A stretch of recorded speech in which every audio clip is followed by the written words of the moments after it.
यानीति मे पार्थानुष्ठितं मतमुत्तमम् नियतस्य तु सन्न्यासः कर्मणो नोपपद्यते मोहात्तस्य परित्यागस्तामसः परिकीर्तितः दुःखमित्येव यत्कर्म कायक्लेशभयोद्यते कृत्वा राजसं त्यागं नैव त्यागफलं लभेत् कार्यमित्येव यत्कर्म नियतं क्रियते अर्जुना सङ्गं त्यक्त्वा फलं चैव सत्यागः सात्विको मतः न द्वेष्टकुशलं कर्म कुशलेनानुषज्यते त्यागी सत्त्वसमाविष्टो मेधावी छिन्न संशयः न हि देहवृथा शक्यं त्यक्तुं कर्माण्यशेषतः यस्तु कर्मफलत्यागे सत्यागीत्यभिधीयते अनिष्टमिष्टं मिश्रं च त्रिविधं कर्मणः फलम् भवत्यत्यागिनां प्रेत्या तु सन्न्यासिनां क्वचित् पञ्चैतानि महाबाहो कारणानि बोध मे सांख्ये कृतान्ते प्रोक्तानि सिद्धये सर्वकर्मणाम् अधिष्ठानं तथा कर्ता करणं च पृथग्विधम् विविधाश्च पृथक् चेष्टा दैवं चैवात्र पञ्चमम् शरीरवान् मनोभिर्यत्कर्म प्रारभते नरः न्यायं वा विपरीतं वा पञ्चैते तस्य हेतवः तत्रैवं सति कर्तार मात्मानं केवलं तु यः पश्यत्यकृतबुद्धित्वान् न स पश्यति दुर्मतिः यस्य नाहङ्कृतो भावो दुर्बुद्ध्यस्य न लिप्यते हत्वापि कामान् लोकान् न हन्ति न निबध्यते ज्ञानं ज्ञेयं परिज्ञाता त्रिविधा कर्मचोदना करणं कर्म कर्तेति त्रिविधः कर्म सङ्ग्रहः ज्ञानं कर्म च कर्ता च त्रिधैव गुणभेदतः प्रोच्यते गुणसङ्ख्यानि तथावच्छिनुतान्यपि सर्वभूतेषु येनैकं भावमव्यपहीक्षते अविभक्तं विभक्तेषु तज्ज्ञानं विद्धि सात्विकम् पृथक्त्वेन तु यज्ञानं नानाभावान् पृथग्विधान् वेत्ति सर्वेषु भूतेषु तज्ज्ञानं विद्धि राजसम् यत्तु कृष्णवदेकस्मिन् कार्ये सत्तामहैतुकम् अतत्त्वार्थवदन् पञ्चातत्तामसमुदाहृतम् नियतं सङ्गरहिता वरागद्वेषतः कृतम् अफलप्रेप्सुना कर्म यत्तत् सात्विकमुच्यते यत्तु कामेषु न कर्म साहङ्कारेण वा पुनः क्रियते बहुलायासं तद्राजसमुदाहृतम् अनुबन्धं क्षयं हिंसा मनवेक्ष्यत पौरुषम् मोहादारभ्यते कर्म यत्तत्तामसमुच्यते मुक्तसङ्गो नहंवादी विद्युत्साहसमन्वितः सिद्ध्यसिद्ध्यो निर्विकारः कर्ता सात्विक उच्यते रागी कर्मफलप्रेषुर्लुब्धो हिंसात्मको श्रुतिः हर्षशोकान्वितः कर्ता राजसः परिकीर्तितः अयुक्तः प्राकृतस्तब्धः षष्ठो नैष्कृतिको रसः विषादी दीर्घसूत्री च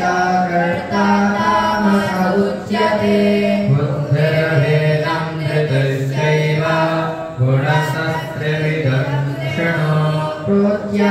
प्रोज्ञानमशेषेण पृथक्त्वेन धनञ्जय प्रवृत्तिं च निर्वृत्तिं च कार्याकार्ये भयाभये बन्धं मोक्षं च या वेत्ति बुद्धिः सा पार्थ सात्विकी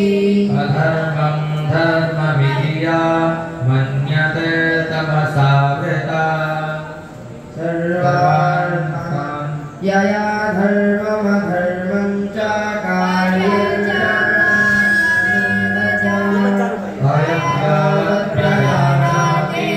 बुद्धिः सा पातराजसी अधर्मं धर्ममिति या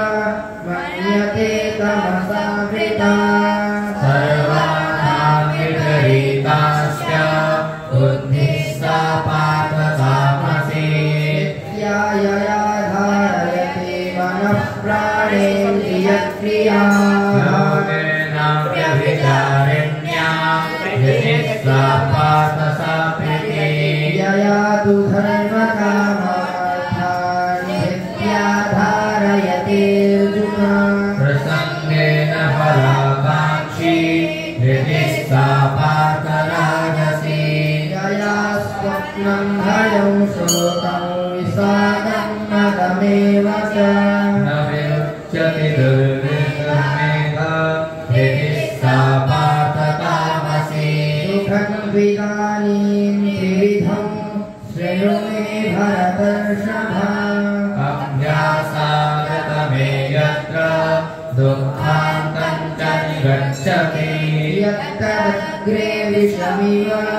परिणामे विदोपमम् तत्सुखं सात्विकं प्रोक्ता मात्मबुद्धिप्रसादयन् विषयेन्द्रियसंयोगाद्यत्तदग्रे विदोपमम् परिणामे विषमिव तत्सुखं राजसस्मृतम् यदग्रे चानुबन्धे च सुखं मोहनमात्मनः निद्रालस्य प्रमादोत्थं तत्तामसंलाभितम् न तदस्ति पृथिव्यां वा दिविदेवेषु वा पुनः सत्त्वं नगरिदैर्मुक्तं यदेहि स्यादिर्गुणैः ब्राह्मणक्षत्रियविषां शूद्राणां च परन्तप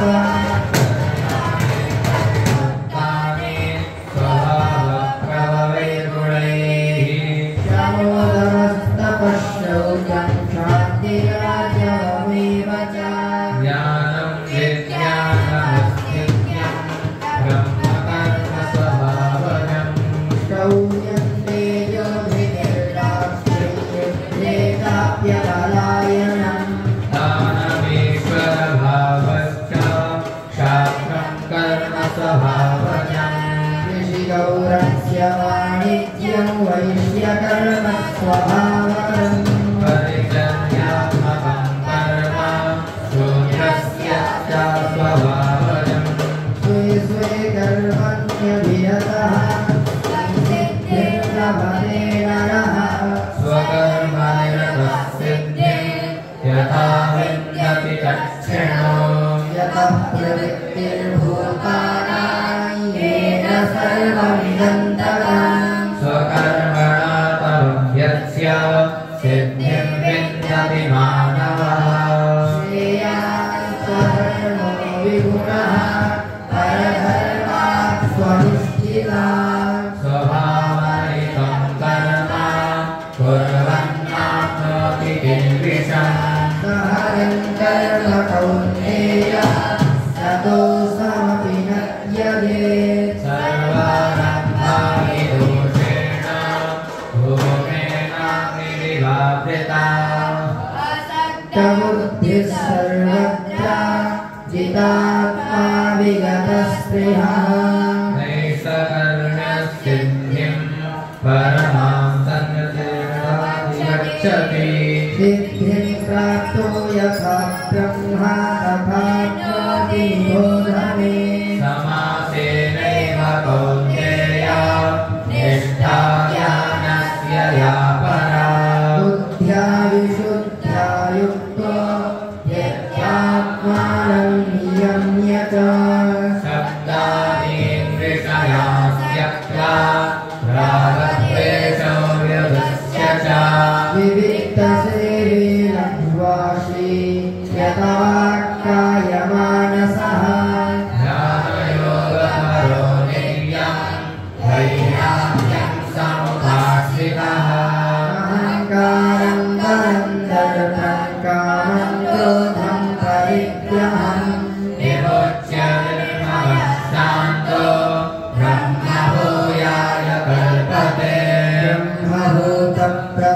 नात्मा न शोचति न काङ्क्षति सर्वेषु भूतेषु मद्भक्तिं लभते पराम् भक्त्या मामभिजानाति यावान्यश्चास्मि तत्त्वतः ततो मां तत्त्वतो ज्ञात्वा विशदे तदनन्तरम् सर्वकर्माण्यपि सदा कुर्वाणो मद्यपाश्रयः मत्प्रसादान्माप्नोति शाश्वतं पदमव्ययम् चेतसा सर्वकर्माणि मयि सन्न्यस्य मत्परः बुद्धियोगमुपाश्रित्य मच्चित्तः सततं भव मच्चित्तः सर्वदुर्गाणि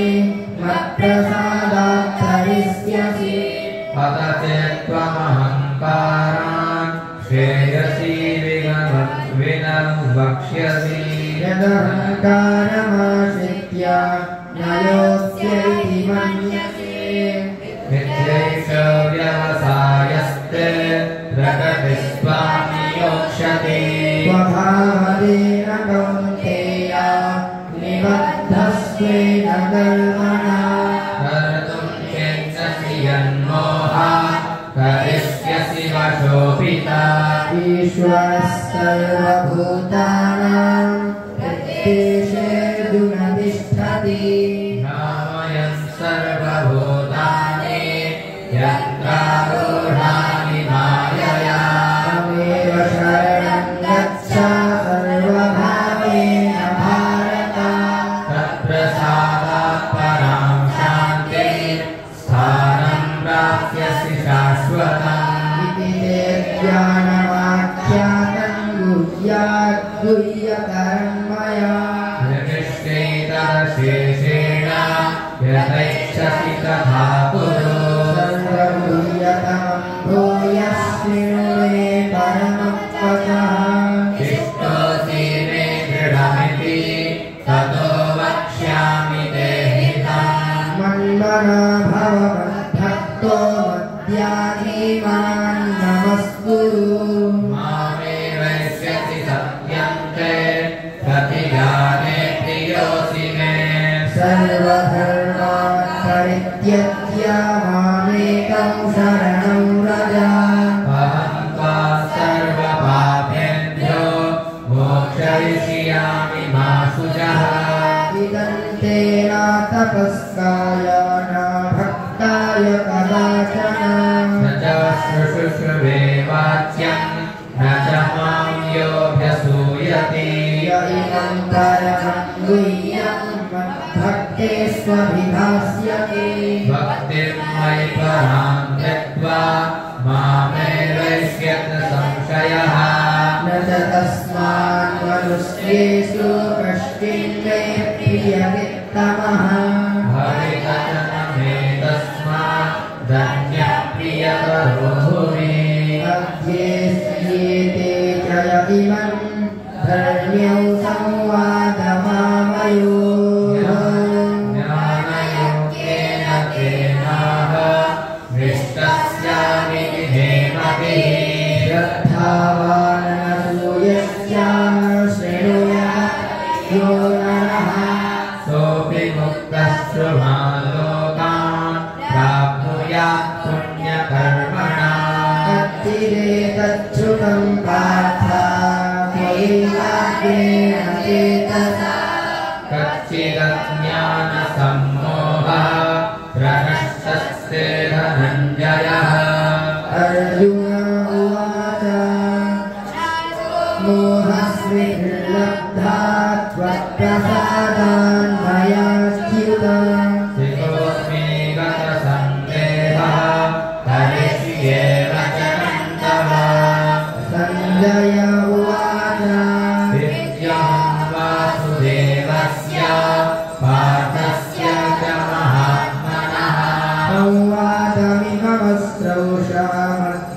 योगेश्वर कृष्णात् साक्षात् कथयत स्वयं राजन् संस्मृत्य संस्मृत्या संवादमिममद्भुतम् केशवार्जुनयोः पुण्यं पश्यामि च मुहुर्मुहुः तच्च संस्मृत्य संस्मृत्या रूपमत्यभुतं हरे विस्मयो मे महान् राजन् पश्यामि च पुनः पुनः यत्र योगेश्वरः कृष्णो यत्र पार्थो धनुर्धरः तत्र श्रीविजयो भूतिर्ध्रुवा नीतिर्मतिर्मम यत्र योगेश्वरः कृष्णो यत्र पार्थो धनुर्धरः तत्र श्रीविजयो भूतिर्ध्रुवा नीतिर्मतिर्मम